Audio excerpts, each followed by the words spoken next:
Friends,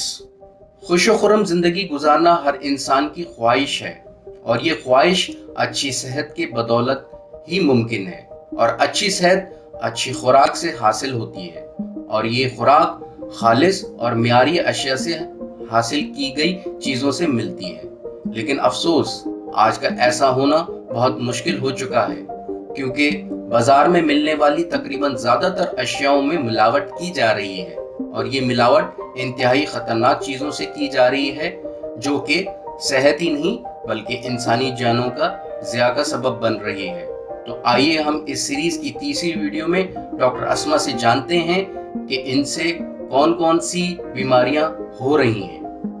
ملاوٹ شدہ چیز سے انسانی صحت کے اوپر کیا اثر ہو سکتا ہے، یہ اس چیز پہ منحصر ہے کہ کس چیز کی ملاوٹ کی گئی ہے۔ جیسے کہ آج کل لاہور کے اندر اور ایون باقی بڑی شہروں کے اندر یہ بہت زیادہ عام ہو چکا ہے کہ دودھ خالص نہیں ملتا۔ اگر تو دودھ کے اندر صرف پانی ملایا گیا ہے جس کے اندر بیکٹیریا، جرمز وغیرہ ہیں، تو زیادہ سے زیادہ فوڈ پوائزننگ ہوگی، پیٹ خراب ہو جائے گا۔ لیکن اگر دودھ کے اندر فارملین یا سرف یا کوئی اور کیمیکلز ایڈ کیے گئے ہیں تو اس کی وجہ سے بہت ساری بیماریاں اور ہو سکتی ہیں، جیسے جگر کا کینسر وغیرہ، یا معدے کی جو لائننگ جو ہوتی ہے وہ چھل جاتی ہے جس کی وجہ سے ایسیڈیٹی وغیرہ ہوتی ہے۔ یعنی کہ کون سے کیمیکلز جو ہیں وہ ایڈ کیے ہوئے ہیں اور وہ کہاں جا کے ایڈ کرتے ہیں، اس کی بیسس کے اوپر جو ہے وہ بیماری ہوتی ہے۔ لیکن بہرحال ملاوٹ جو ہے نہ صرف دودھ کے اندر بلکہ آج کل ہر اچھی چیز جس کو ہم اچھا سمجھتے ہیں، جیسے کہ شہد ہے، شہد کو ہم بہت اچھا سمجھتے ہیں،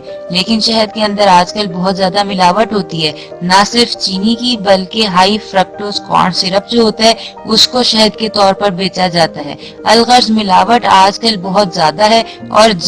جس کی جتنی ملاوٹ ہوتی ہے اس کی بیسس پر وہ چیز کتنی اور کیا بیماری کر سکتی ہے، یہ اس چیز کے اوپر منحصر ہے۔